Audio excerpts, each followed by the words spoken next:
Here. Mari took one of Dove's hands and guided it up to Tulpar's muzzle. Dove's trembling stopped immediately as she stroked the stallion's muzzle and wide forehead. Dove, the vision you had, how immediate is the threat? Is death here? Now? Mari asked. River felt a jolt of fear as she waited for the girl's answer. Were the dark words Dove had spoken before she fainted true, and not just a strange, poetic metaphor for the life they left behind?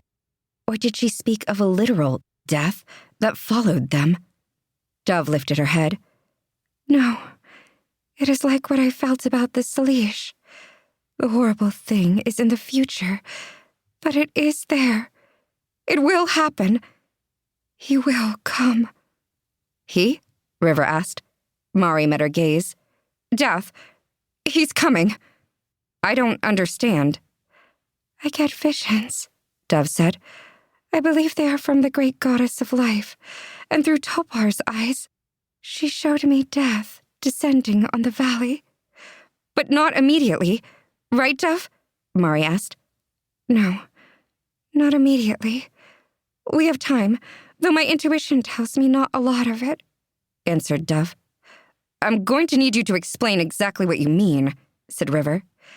There is a lot to explain, said Mari, and we will tell you everything we know. That sounds like a good start.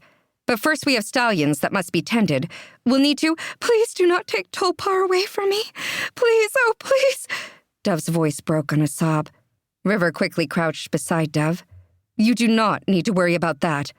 A rider is never ever separated from her companion horse. You mean like when a puppy chooses her companion?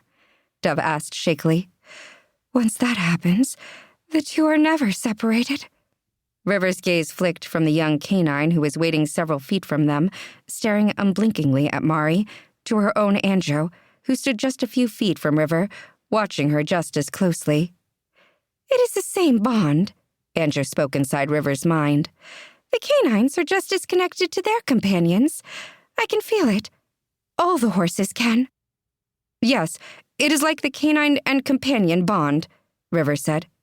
Dove stopped trembling and nodded, her shoulders collapsing in relief.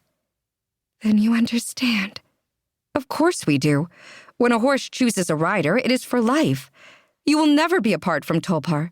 He would not allow it, River said. Exactly like our canine companion bond, said Mari. I feel better. I can stand now, Dove said. Okay, but take it easy. Mari and River helped Dove stand. The girl leaned against Tulpar's damp side, visibly drawing strength from the magnificent stallion. The moment it was clear that Dove was stable again, Mari turned to River. This is not how I imagined our first meeting would go, but my people and I are very glad to be here on the plains of the Wind Riders. You already know her name, but Dove is also our seer. River couldn't stop her smile. I'm not surprised that Tulpar chose a seer. Did you know that our herd, the Magentai, are led by crystal seers? I know that you are led by women, and that you are bonded to the magnificent creatures you ride, but I don't know much more than that, though I am eager to learn. I am Mari, companion to Rigel, and one of the 2 moon women who lead this group that we call our pack. Mari bowed her head respectfully as she opened her arms in a greeting that showed she carried no weapons and offered no ill will.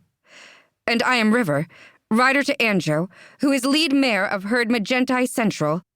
River, too, bowed her head respectfully, crossing her wrists over her heart in her own traditional greeting. Welcome to the plains of the Wind Riders. River gazed over Mari's shoulder to the group of sweaty stallions and concerned-looking herd members gathered several yards off with April. River noticed that her mother was in the center of the group, gazing confidently at her daughter, and she felt a surge of gratitude for Dawn's faith in her ability to lead the herd, even during an event as bizarre as a rogue stallion choosing an eyeless stranger as his rider. River motioned to her watching herd, and April led them closer. I am happy to announce to herd Magentai that our herd stallion, Tulpar, she enunciated his name carefully, has chosen his rider. Her name is Dove, and she is the seer of this pack. River nodded to Mari. The herd gasped and murmured in shock. Mari made a slight gesture, and her canine—